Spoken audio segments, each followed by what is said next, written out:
He was fast, he was fearless, he was unforgettable. Ayrton Senna wasn't just another Formula One driver. He was the heart of a sport and the soul of a nation. From the streets of São Paulo to the top of the world podium 3 times, his rise was meteoric, his style unmatched, and his rivalry with Alain Prost legendary. But with greatness comes controversy. Some called him reckless, others a genius. But no one looked away when Ayrton Senna was behind the wheel. And then, in 1994, everything changed. A single crash at the San Marino Grand Prix took away a legend at just 34 years old. But Senna wasn't just about speed. He built a life of purpose. Luxury homes, million-dollar cars, private jets. And yet, he gave millions to help kids in Brazil get a better future. In this video, we'll explore it all. His rise, his fall, his faith, his fame, his controversial moments. Stay with us till the end to see a rare inside tour of Senna's private home, his jaw-dropping car collection, and the truth about what really happened at Imola. This is the story of Ayrton Senna, the legend who lived fast and never slowed down. Before the podiums, before the fame, before the roar of engines across the world, he was just Ayrton, a shy kid from Brazil, born on March 21, 1960. Ayrton Senna da Silva came from an upper-middle-class family in São Paulo. His father, Milton da Silva, was a successful businessman. His mother, Nade, made sure faith and discipline were a part of everyday life. From the moment he touched a steering wheel, it was clear this kid had something special. At just 4 years old, he was driving around their property in a homemade go-kart. By 13, he was winning races against boys twice his age. His parents supported him, but they never pressured him. What pushed Ayrton was something deeper, a quiet obsession with perfection. Even as a teenager, he wasn't your typical rising star. He wasn't loud, he wasn't flashy, he was humble, reserved, and deeply religious. Faith played a massive role in his life. He believed his talent was a gift from God, and every race, every corner was his way of honoring that gift. By the time he hit his teens, the name Senna was already known on the karting circuit. Not because of money, not because of fame, but because he was fast and clean, and most importantly, because he never, ever gave up. Ayrton Senna's story didn't start with Formula One. It started here, in the sunlit tracks of Brazil, with a boy who had a dream, a helmet, and a heart full of purpose, and that was only the beginning. In 1984, a young Brazilian rookie in a modest Holman car arrived at Formula One. And in just one race, he shocked the world. It was the Monaco Grand Prix, a race where legends are made. Rain poured down, the streets were slick. Most drivers backed off, but Ayrton, he charged forward. He overtook champion after champion, closing in on the great Alain Prost like a predator in the wet. And just as he was about to pass for the lead, the race was stopped, controversial, infuriating, unforgettable. The world took notice. Ayrton Senna wasn't just good, he was something else. In 1985, he signed with Team Lotus, the same team that once carried names like Jim Clark and Emerson Fittipaldi. And from day one, he made it count. His first pole position came almost immediately. His first win, Estoril, Portugal, in the rain, naturally. He danced through the water like it was dry asphalt. The world had found its new rain master. Senna wasn't just fast, he was surgical, aggressive but elegant, and when the skies opened up, he was nearly unbeatable. But in 1988, everything changed. Senna joined McLaren. And so did his greatest rival, Alain Prost. They were teammates but far from friends. One was calculated, the other instinctive. One played politics, the other played with fire. Between 1988 and 1991, Senna became world champion 3 times. 1988, 1990, 1991, each title earned with unmatched bravery. And sometimes raw defiance, and yes, sometimes that meant crashing with Prost on purpose to prove a point. Love him or hate him, he raced by his own code. Senna had become more than just a driver. In Brazil, he was a hero. Around the world, he was an icon, and inside the cockpit, he was something no one had ever seen before. But as his glory rose, so did the tension, the danger. The weight of being the fastest man alive. When Ayrton Senna raced, he raced to win, but with that hunger out came heat. The rivalry between Ayrton Senna and Alain Prost wasn't just about speed, it was war. 1989 Suzuka, Japan. Senna dives in for a pass on Prost, the two collide. Prost is out, Senna restarts, wins the race. But just hours later, he's disqualified by the FIA. Title gone. Behind the scenes, politics were boiling. Senna accused the FIA president, Jean-Marie Ballister, of playing favorites, of protecting his fellow Frenchman, Prost, 1 year later. Same track, Suzuka, but this time, Senna wanted revenge.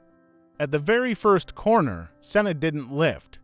He crashed straight into Prost, ending both their races and securing his second world title. It was bold, it was brutal. Some called it justice, others called it dirty. But one thing was certain. Ayrton Senna never apologized for chasing greatness, but his fearless style didn't sit well with everyone. Critics called him reckless, dangerous, even selfish, but to his fans, he was pure, passionate, real, in a world of politics, pressure, and privilege.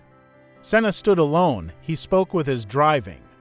And when he did, the whole world listened, but while the rivalry made him a star, the next chapter would test more than his will to win, it would test his soul. By 1994, Ayrton Senna was a 3-time world champion. But he wasn't done, he wanted more, so he made the bold move to join Williams, the most dominant team in Formula One, but the car had problems. The FW16 was fast but unstable, especially after the sport banned electronic driver aids that Senna had relied on for years. Senna didn't trust it, it twitched under braking. It slid when it shouldn't, even he, the master, was uncomfortable. And then, on April 30th, tragedy struck. Roland Ratzenberger, a fellow driver, crashed during qualifying, killed instantly. It shook the entire paddock, and it shook Senna. He wanted to quit. He called his girlfriend. He wept. He even wrote down a note that weekend, a kind of farewell. It was like, he knew, but the racer in him wouldn't walk away. May 1st, race day. The Grand Prix of San Marino, Imola. On lap 7, as he raced at nearly 200 miles per hour, something failed. His car veered off the track and slammed head-on into the concrete wall at Tamburello. The world froze. A helicopter airlifted him from the circuit. But it was too late, at just 34 years old. Ayrton Senna was gone. Brazil went into mourning. Millions poured into the streets, crying, praying, holding signs that read "Obrigado, Senna, thank you." He was more than a driver. He was a symbol of pride, of excellence, of hope. His death changed Formula One forever. Safety regulations were overhauled. Car designs improved, but the loss, that never healed. Ayrton Senna left the track that day, but became something even greater, an immortal icon. Behind the wheel, Ayrton Senna was fire, focused, fierce, unstoppable, but at home, he was something completely different. He was a son, a brother, a quiet soul who leaned on faith, family, and love, his closest bond, his sister, Vivienne. They weren't just siblings, they were best friends. She supported him through every race, every challenge.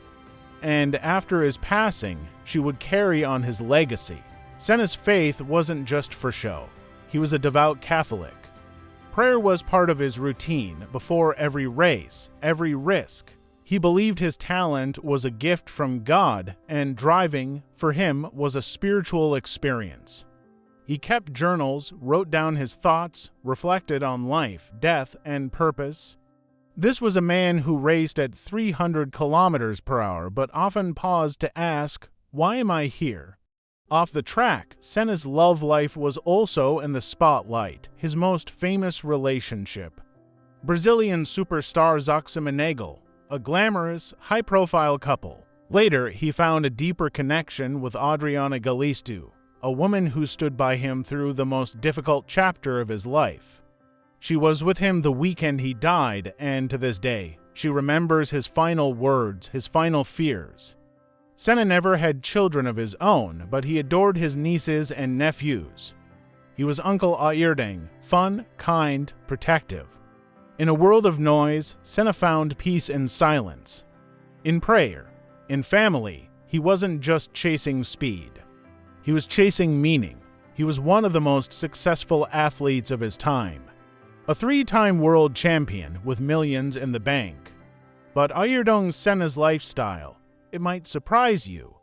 With sponsors like Honda, Tag Heuer, Nacional, and Hugo Boss, Senna's image was everywhere. Watches, posters, magazines. At the time of his death, his net worth was estimated at around $20 million, a fortune in the early 90s, and yes, he enjoyed the finer things. Private villas, vacations on the coast, and time on his yacht. But Ayrton Senna wasn't flashy. He wasn't the type to show off his wealth with gold chains or sports cars for Instagram. He valued solitude, nature, moments of silence where he could reflect, pray, and just be, while other drivers chased headlines. Senna chased clarity. He loved being near water. He found peace in the countryside. He believed that true happiness came not from money, but from purpose. For Senna, luxury wasn't about excess. It was about freedom. The freedom to escape noise and the freedom to live life on his own terms. He could afford anything, but he chose what mattered. A quiet night with loved ones, a morning run in the rain, or a simple prayer before sunrise. Wealth is not measured by what you have. Tucked away in the quiet town of Tatuí, São Paulo, Ayrton Senna's home was more than just a house, it was his sanctuary. Designed as a modern ranch estate, this farmhouse blends simplicity with elegance. Brazilian hardwood floors and open lounges create a warm, inviting atmosphere. It's a place where nature meets comfort. Inside, the decor is minimalist but tasteful, nothing flashy, just clean lines and natural materials. One of the most personal spaces, his private chapel, a quiet room for prayer and reflection where Senna could connect with his faith away from the world. Nearby, his trophy room tells the story of a legend. Helmets, cups, and memories lining the shelves, a testament to decades of triumph and passion. Outside, a swimming pool invites relaxation, surrounded by rolling hills and trees, the perfect place to unwind after the chaos of the racing season. Senna loved the tranquility of this place. Horses wandered freely nearby, and the only sounds were birdsong and the wind. He called it his escape, away from the noise. Away from the fans, even away from racing itself. Ayrton Senna wasn't flashy, but when it came to cars, he had an eye for quality and precision. One of his prized possessions was the Honda NSX, a car he helped develop and loved to drive himself. A perfect blend of speed, technology, and control. Just like Senna, he also owned a Porsche 911, known for its timeless design and incredible handling. Senna appreciated cars that were more than just status symbols. They were machines made for driving. For comfort and style, Senna favored the Mercedes-Benz 500 SEC, a symbol of understated luxury. And when it was time to travel, he flew in a Learjet 25, a sleek private jet that gave him the freedom to move fast, just like on the track. He didn't flaunt his wealth. Instead, he chose each vehicle with purpose, precision engineering for a champion who demanded the best. Ayrton Senna's legacy goes far beyond the racetrack. After his tragic death, his sister Vivienne made sure his spirit lived on through the Instituto Ayrton Senna, Ayrton always believed that education was the key to a better future.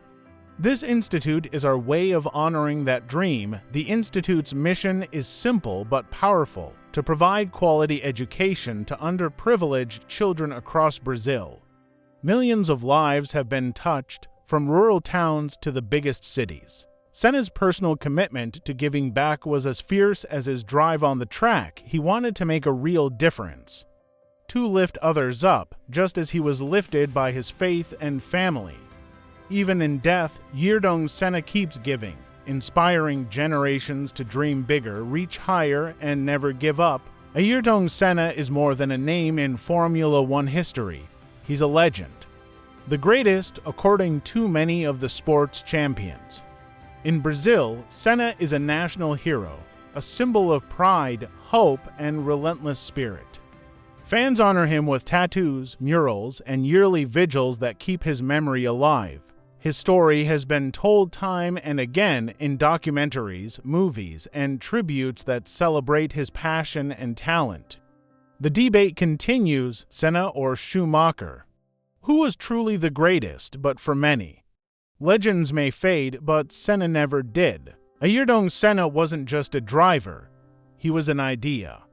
An idea that perfection is worth chasing, that faith and speed can coexist, that greatness doesn't need to last forever to live forever. Being second is to be the first of the ones who lose. I'm not designed to come second or third. I'm designed to win. The harder I work, the luckier I get. This is Ayrton Senna, the man who raced with heart and died a legend.